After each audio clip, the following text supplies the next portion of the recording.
I think this is one of those topics where I love to talk about it, to think about it. I love watching stuff that dives into it. But at the same Mm-hmm. time, I'm also super skeptical with a lot of the information out there because I believe that there's a lot of stuff out there that is just people sharing stories or telling stories. And I believe that there's a lot of stories that are not accurate or that they've been overly embellished. And so you kind of don't know what actually is true or not. I never really, when I was a kid, I didn't really buy into it at all. I thought that this was like fairy tale stuff. It's like, oh, it's in the same pile as like Mm-hmm. leprechauns and Santa Claus. And so I didn't really think too much about it. And then when I started watching Star Trek when I was a teenager, I felt way more intrigued by the idea that maybe we're not the only ones in the universe and there's, plenty of other Mm-hmm. races and beings out there. And, but I guess approached it more from a scientific perspective. Like, well, it makes sense. Of course there would Yeah. be, like we can't just be the only planet with life on there out there. There's like what, Mm-hmm. countless other systems out there that could hold life or have life. So Mm-hmm. that was where I left it. So fast forward several years and I used to be a nanny for my cousin. I used to like live with my cousin and I would babysit, I would take care of the Mm-hmm. baby, day and night when they were at work. And I would stay up at night and I would listen to like the Art Bell show. And it was this program on the middle of the night. It was like a 4-hour show. And there was this guy named Art Bell who was like, he was out in the middle of nowhere. I think he was in Nevada, in the high desert is what they called it. And his show was like this late night fringe show where they talked about all kinds of stuff. They talked about aliens, and the bulk of his followers were like truck drivers because truck drivers used to listen Mm-hmm. to the show a lot because they would be up all night driving and it would keep them awake enough with the interesting stories and stuff. And Sever Brown had been on there several times and other people had been on there as well. And there was a guy on there one night and I stayed up one night listening to this. There was a guy on there named Philip H. Kraft. I believe that was his name. He was a reporter for a writer for either, I don't know if it's the New York Times or the LA Times. And so this was a legit person, and he wrote a book about his encounter or experience with this species of extraterrestrials called the verdants. And Mm-hmm. he had retired. He was spending most of his time at home. Every now and then he would take a drive up the coast or whatever. But he lived in California, and his wife had gone on a trip to see her mother. He was at home on his own, and suddenly one night he was taken. And so the book is about his experience dealing with this race of extraterrestrials called the verdants.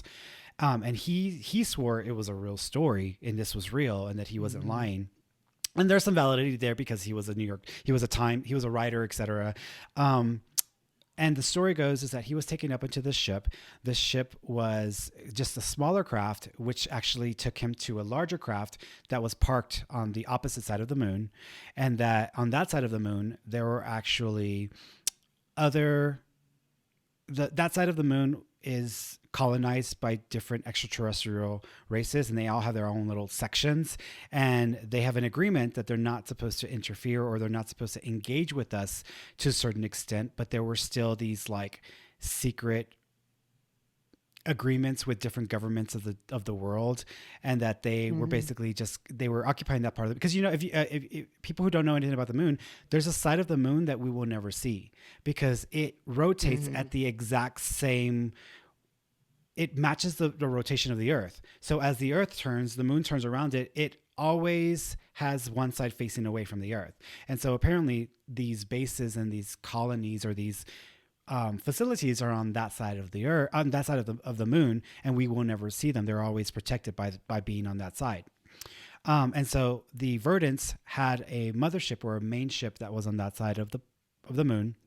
And he was taken there, and they basically said, "You're not, because he was going through this whole examination process, and they said, "You're not going to, go through the whole process. We need your help." And so what they told him was that there had been an agreement that humanity was supposed to evolve to a certain point, and that after they got to a certain point, it was obvious that they were going to be interacting or engaging with further areas of space, not necessarily the area around Earth, but going past that to a certain point, that there would be introductions made, or that we would basically have the opportunity for first contact, because we weren't just going to be able to go out and do whatever. We would have to be introduced properly and integrated into all of the other races and species that are kind of also have, you know, their own investments in this system and in the other parts of the galaxy and the universe. So the story was like just ridiculously insane, but he's, you know, what the Verdants told him is that there was a federation of planets, or a federation, a union of these worlds. And not everybody was a part of the federation, but there were some, and that some of our own stories and movies and some of the stuff that we've seen in shows and in television and even in Star Trek, that there were like intentional pieces of information that were put in to start to condition humans to the ideas of So what, we'll wake up. right. Not so much to wake up, but just to become familiar with different types of technologies and different types of potentials with different species or types of, you know.